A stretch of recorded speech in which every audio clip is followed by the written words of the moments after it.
طرحت الحكومة العراقية حزمة قرارات إصلاحية جديدة تتضمن خريطة طريق لتعزيز موارد الدولة بشكل عاجل من خلال قطاع الصناعة والزراعة، بالإضافة إلى تشجيع الاستثمار والقطاع الخاص وطرح سندات عاجلة لمعالجة الأزمة الاقتصادية.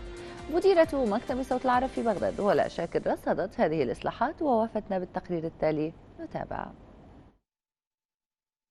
ورقة إصلاحية اقتصادية جديدة طرحتها حكومة الكاظمي لإبعاد الاقتصاد العراقي المأزوم عن خطر الاختناق تمثلت في وضع آلية جديدة لتعظيم الموارد غير النفطية وإحكام سيطرة الدولة على المنافذ الحدودية، إضافة إلى الاعتماد الحكومي والوزاري على المنتج الوطني وسلسلة من الإجراءات الاقتصادية الفاعلة الأخرى.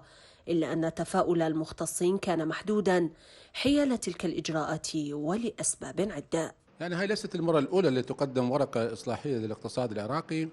الكثير من الدراسات والكثير من المقترحات والأمور التي من شأنها أن تصلح الاقتصاد العراقي قدمت من الحكومات السابقة، من لجان المستشارين، من لجان اقتصادية، من منظمات، حتى منظمات مجتمع مدني. قدمت الكثير من الدراسات حول النهوض بالواقع الاقتصادي العراقي وعدم الاعتماد على النفط كمصدر وحيد للميزانية العراقية، ولكن كل هذه المحاولات يعني باءت بالفشل بسبب هذا التعنت السياسي وهذا التقاطع. نجاح اقتصاد العراق يعني فشل الأحزاب في الهيمنة على الثروة الوطنية، وضرب ذلك المسعى يتطلب جهدا وإخلاصا كبيرين قد لا يتوفران في الطبقة التي تحكم منذ سنوات.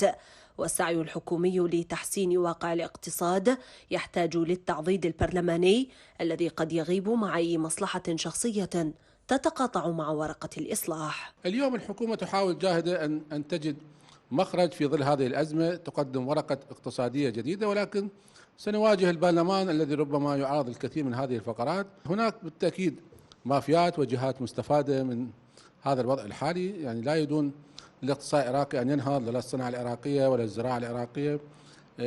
في حال نجاح هذا الاقتصاد الداخلي ستبور الكثير من التجارات الخارجية والاستيرادات والكوميشنات التي يتعاطونها هؤلاء الفاسدين، وبالتالي يجهضون أي مشروع للنهوض بهذا الاقتصاد. والاقتصاد العراقي الحالي بحاجة إلى تخطيط علمي مبنٍ على بيانات ومعطيات واقعية، وليست تصرفات عشوائية وترقيعات وحلول مجتزأة، فالأزمات إذا ما استغلت تخلق فرصا كبيرة للنجاح.